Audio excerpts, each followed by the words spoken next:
ما شاء الله تبارك الله. احنا على الصبح كده بنوكل البط اللي طالع كده لسه عمره يومين، وبنحط له تطعيماته في المية.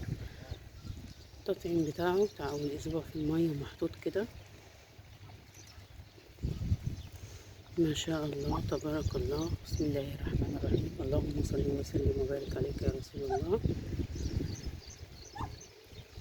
البطة كانت راكدة، وكانت جنبها البطة التانية راكدة في نفس الخن، ولما في بطة واحدة طلعت الاتنين جابوا مع بعض. ده خطأ برضو من المفروض ان انتي بتشيلي البط كله وبتطلعيها في مكان تاني خالص. بس طبعا انا سبتها طلعت بيه، وقامت البطة التانية عليه برضو، ما جدتش تاني على البيت.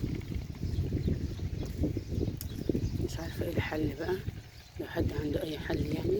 بس هي جابت البطة على البيت اللي كانت راكدة عليه مع البطة التانية، وما رجعتش تاني. سبحان الله، ايه السبب؟ مش عارفة. انتي اخطاء يعني. لو اي واحدة مرجدة بيض والاتنين جنب بعض في الخون، فبتشيل البط، وبتاخد البطة الكبيرة وبتوديهم في مكان تاني. انا كنت بعمل كده على طول، بس المرة دي سبته فجمد التانية معاها، وطبعا ما رجعتش تاني على البيض. استحالة بقى تربط، حتى لو خدتيهم بقى تاني خلاص هي جامد، استحالة تربط تاني مهما حصل.